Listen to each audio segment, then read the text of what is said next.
Welcome back to the Mountain Morning Show, where I have one of my very good friends here on the program. We love Robby Borders here on Park City Television. He is here with Smile, You're Beautiful, the founder of that movement. My friend, how are you? I'm doing well. It's great to have you, buddy. Thank you. We don't get to have you on the program nearly enough. You are an inspiring young man, and I love having you here, especially as we go back to school right now. As parents, I know a lot of parents have some trepidation about that, because you're kind of sending your kid off with the hope that school people are, the people that run the school, the administration, the teachers are looking out for them, that their friends are kind of looking out for them, and you just don't know, you don't feel like you know what's going on day to day because you're not there. Yeah. And the truth is that bullying is something in every community. Yeah. We've got to admit it happens, right? Yep. It always happens. It makes a big deal when it comes to school. Yeah, it definitely does. Your experience with this was acute when you were in school. Talk about that for just a moment.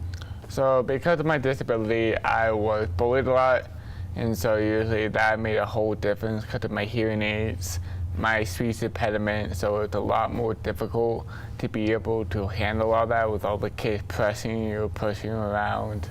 So you didn't usually see your parents, and you really had no one to go to. So usually you just sit there and not know what to do. You kind of just took it all in. Yeah.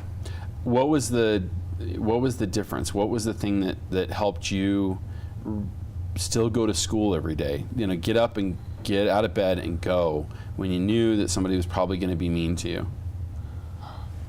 I just always think about the positivity. When I was little, it was to be a lot more harder. It's like, hey, maybe I can make more friends. Maybe I can make better friends. So I would get up in the morning, but when it comes to high school, it was like I still need to get my education and still need to focus on myself, even though I'm still gonna get hurt, even though that's a hard thing to do. So it's usually you don't want to do that, because just go for your education, but you still get hurt. But when I found out my senior year, I still got bullied a little when I was in my senior year, so it got a little bit harder still. But I said I'm still gonna go for it. I'm still gonna bring positivity towards myself and for other people. Now you knew what you needed to do. This is basically what it really boiled down to, right? You had goals in mind. Yep. Furthering your education being the big one. Yep. And so everyone else be damned, you're gonna do it. Yep. That's a hard one to do on your own. Yeah. And you had a little help. Yeah. You had a couple of guys who stepped up for you. Yeah. And unfortunately, this part of the story is the sad part. Is the one of the guys that stepped up for you, the one that really got you thinking about your movement later, lost his life. Yep. And talk about that, because I don't think people understand, that this can happen to even the best of us, right? This was a guy who you believed this could never happen to. Yeah. So when I heard about it, it was midnight, and I'm just scrolling through Facebook, and I see Rip Devin, and so usually I figured I thought it was some kind of joke or something, so I look up, and it was actually true. He passed away, and he committed suicide. Yeah, he committed suicide, and so I had to call all these people who went to school at Park City High, who went to different schools.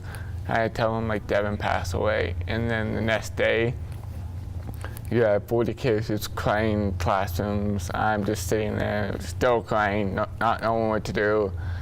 And all of us came together and we just helped each other, but we didn't know who we really are.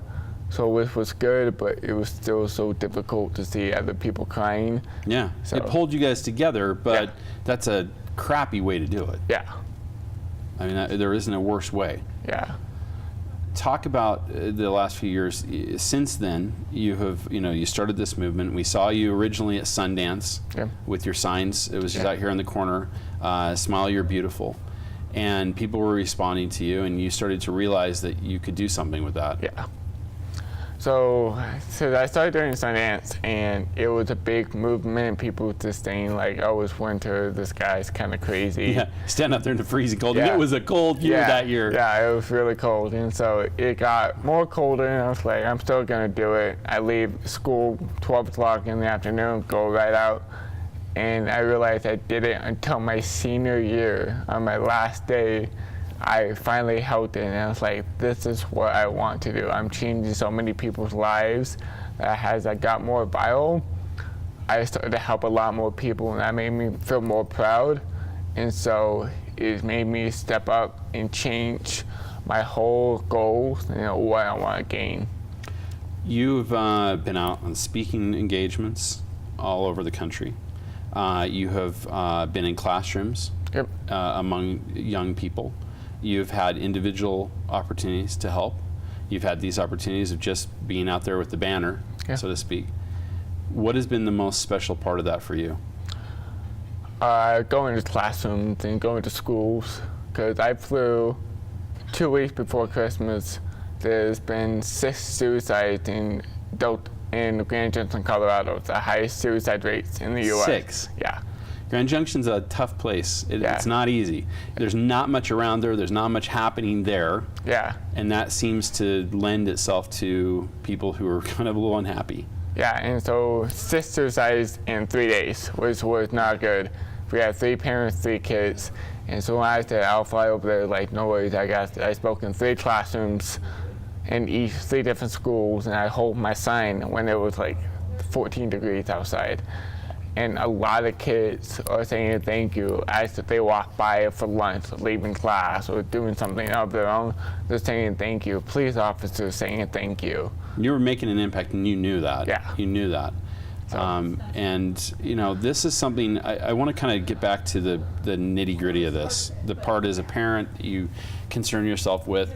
What are some of the signs that, maybe, can you kind of tell us what we should be looking for as parents, that something is going wrong, that maybe our kid is experiencing some of these types of things?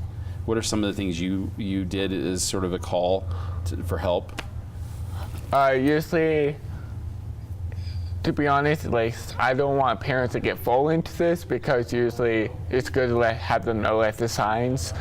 But if they get too into it, it's going to make kind of things worse. And it makes it worse. Yeah, it makes it a lot worse. But usually some of the good signs is they're saying, no, I don't need nothing. I'll just go up there and do my homework. Or they're saying, oh, I feel too sick. And they do that for the past couple of days. Something definitely, if you don't see no fever, you don't see no sickness. Yeah, and there's something else going on. Yeah, or something else is saying that they're coming home too early. Some kids will go home you'll see mostly middle school or high school, you see them come home early till the parents are at work. Right. And so usually when they come home early, that something's up. I knew that was, my parents probably should have known that was a problem. I remember middle school, and there was always, it seemed like it happened more than a few times where somebody wanted to fight me. There was somebody who was picking on me, who wanted to fight me, and said, we're going to meet at the flagpole at, right after school. Yeah. I'm like, I'm not going to be here after school, right? I went home early. That is exactly the point. The last biggest one is being late or being tardy. Yeah. Kids will go to school, and it's like, okay, I'm going to go this way. And they don't come until the second or third class. Let everybody else get settled. Yeah.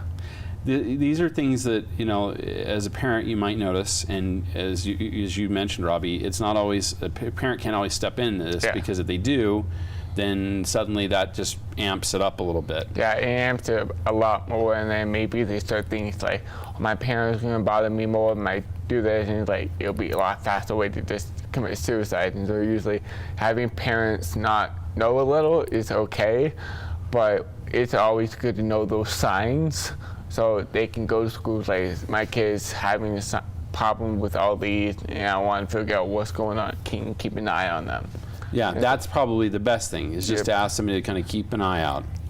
Okay. Yeah, keep an eye out. And then as they get older, if they're in high school, it's good to let them know, hey, is there something going on, or something like that, or ask one of the friends to see if they can find out anything, because usually having a best friend is always better, because you're always hanging out with them. So.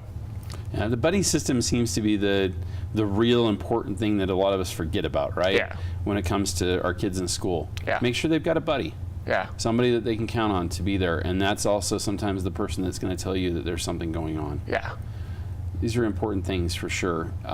If people want to get more information about Smile You're Beautiful, if they want to kind of keep up with what Robby Borders is up to, where do we go?